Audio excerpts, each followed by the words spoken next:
हमसे पहले भी कई मुसाफिर गुजरे होंगे, कम से कम रास्ते के पत्थर तो हटाते जाते हैं। आने वाली नस्लें क्या कहेंगी, सालों 30% हो गए हो, 2-4 पाकिस्तान तो बनाते जाते। तो जी भारत में से 4-5 पाकिस्तान निकालने की बात सरेआम कही जा रही है और कहने वाले हैं तृणमूल कांग्रेस यानी कि ममता बनर्जी की पार्टी के एक नेता। और सरेआम इस बात को कहा जा रहा है, लेकिन आप इसका विरोध करोगे तो आप सेक्युलर कैसे? अब भाई भारत की माइनॉरिटी का एक अदना सा लीडर क्या भारत के 4-5 टुकड़े करने की बात भी नहीं कर सकता? तो जी बात करेंगे ममता बनर्जी की पार्टी के इस लीडर के बारे में, बात करेंगे 4-5 टुकड़ों के बारे में, बात करेंगे कि ये बयान कितना कॉमन है। आप हमारे साथ बने रहिए, देखते रहिए आज की ताजा खबर।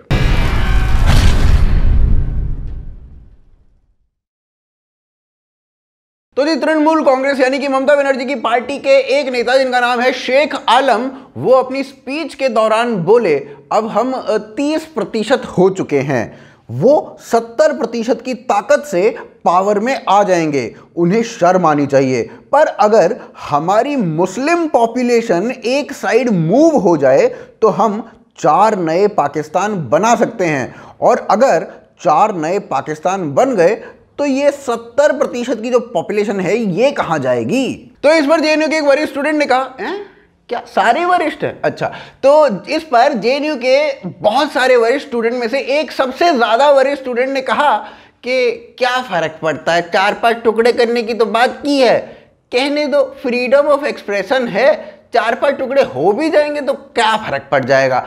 अब चलो आपको चिंता हो भी रही है तो इस वीडियो को हम ऐसा करते हैं, डॉक्टर्ड बुलवा देते हैं एनडीटीवी से, एनडीटीवी कह देगा डॉक्टर्ड है, सब मान लेंगे डॉक्टर्ड है, और साथ ही साथ किसी एक आधा फैक्ट चेकर वेबसाइट से एक आधा आर्टिकल लिखवा देंगे, बस फिर क्या चाहिए। पर ऐसा है कि मामला तो जेएनयू वालों का खुद का क्लोज नहीं हुआ, तो ये कैसे हो जाएगा? यहां तो पॉलिटिकल ब्राउनी पॉइंट स्कोर करने का पूरा मौका दे दिया गया है भारतीय जनता पार्टी को थाली में रखकर। अब वो कितने ब्राउनी पॉइंट्स यहां पर स्कोर करते हैं वो देखना होगा। और भारतीय जनता पार्टी बंगाल में जिस मोड में कैंपेनिंग कर रही है, उस मोड में आपको कहां से लगता है कि भारतीय जनता पार्टी इस मुद्दे को छोड़ देगी? ममता बनर्जी को बुरी तरीके से घेरने की कोशिश की जा रही है। ट्विटर पर कल से ही 4 पाकिस्तान ट्रेंड कर रहा है। ममता बनर्जी से बार बार लगातार हर एक आदमी यही पूछ रहा है कि क्या आप शेख आलम के इस स्टेटमेंट से वाकिफ हैं, क्या आप उनको सपोर्ट करती हैं इस स्टेटमेंट के बाद भी, और अगर नहीं करती हैं तो उसको पार्टी से निकाल के बाहर फेंकिए।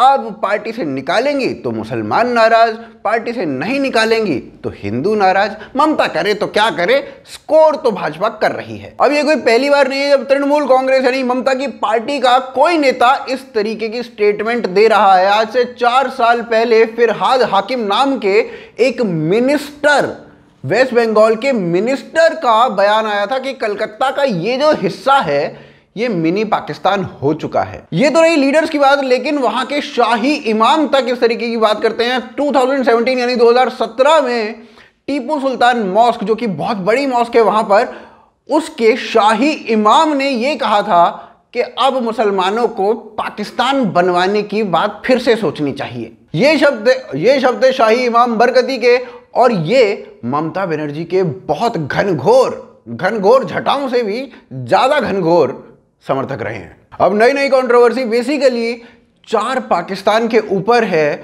और यहां पर प्रॉब्लम ये नहीं है कि उन्होंने 4 पाकिस्तान बनवा देंगे ये बोला, प्रॉब्लम कुछ और है। आप पहले वीडियो देखिए। আমরা যারা সরকার হবো তারা 30%, আর তারা যারা আছেন তারা 70%। এই 70% নিয়ে তারা গতিতে আসবেন, লজ্জা করা উচিত।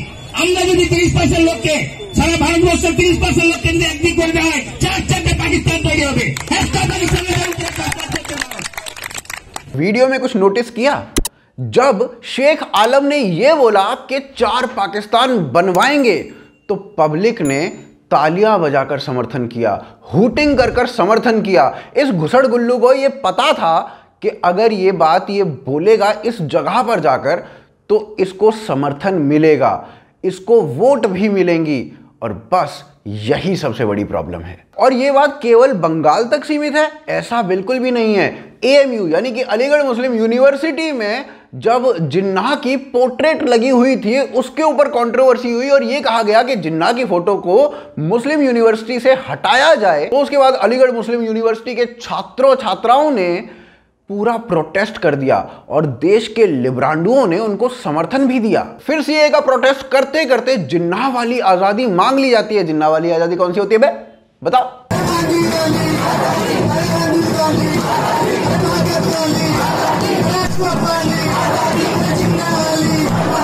जेएनयू में भारत तेरे टुकड़े होंगे, या फिर अफजल हम शर्मिंदा हैं, या फिर अफजल गुरु जैसे टेररिस्ट जो पार्लियामेंट पर अटैक करना चाहता था, उसके लिए पूरी की पूरी कवायद रच दी जाती है, पूरे के पूरे कार्यक्रम कर दिए जाते हैं और उनको भी समर्थन मिल जाता है देश के लिबरांडुओं का। Number one, as far as the first question, what is anti-national about Hindustan के 100 टुकड़े होंगे, inshallah? I did not say that. I did not say that. I asked you how you define anti-nationalism. Don't misquote me. So you agree? You agree that means implying you agree that it is anti-national? Do not distort what I said. I simply asked you what is your definition of anti-nationalism. Okay. That means you do not agree that it is anti-national. I didn't say that either. I didn't say that either. You are the master of spin, Mr. Patra. That means you hanging in the middle. I asked you how can one be hanging in the middle? Neither calling it okay, neither saying it's anti-national. What is hanging in the middle? CAA के protest के दौरान free Kashmir जैसे posters बनाकर दिखाए जा रहे होते हैं और ऐसा नंगा नाच हो रहा होता है, वो भी मुंबई जैसी जगह पर, और फिर भी पूरा सपोर्ट मिलता है इन पोस्टर्स को देश के लिबरांडुओं के द्वारा।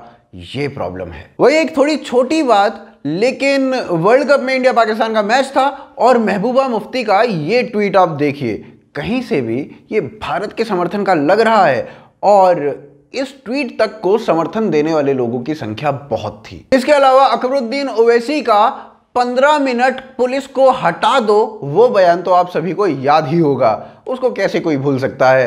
और उसके बाद अकबरुद्दीन ओवैसी जैसे आदमी के लिए इमरान प्रतापगढ़ी इस तरीके से कविता पढ़ता है और उस कविता को इतना समर्थन मिलता है जितना समर्थन अकबरुद्दीन ओवैसी की बात पर तालियां पीट पीट कर हंगामा मचाकर लोगों ने दिया था, सेम ही समर्थन मिल रहा है इस कविता को भी। जो सच बोल सके एक ऐसा लीडर वाहिद आया है। आप समझ जाएंगे, मैं नाम नहीं लूंगा, नहीं आप जान जाएंगे कि मैं अकबर भाई से बात कर रहा हूं। मैं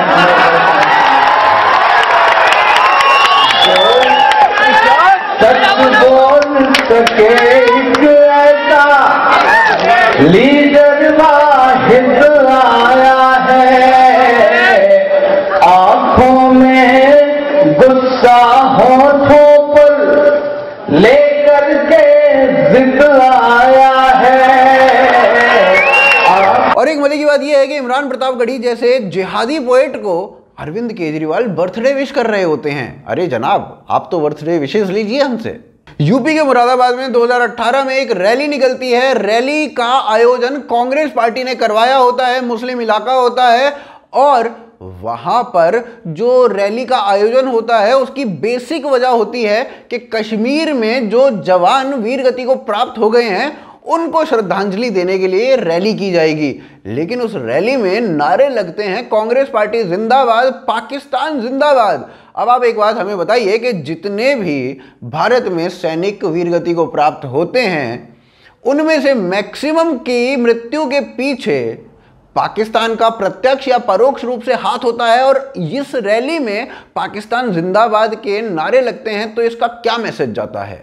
वो ये कि रैली शहीदों की शहादत के लिए थी या पाकिस्तान के जयकारे के लिए? रैली के दौरान कांग्रेसियों ने पाकिस्तान जिंदाबाद के नारे लगाए हैं।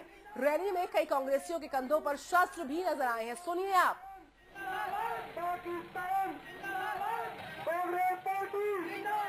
अब इतना सब दिखाने के बाद मुझे सरदार वल्लभ भाई पटेल का पूछा गया एक सवाल याद आता है, वो आप खुद सरदार वल्लभ भाई पटेल की जुबान में सुनिए।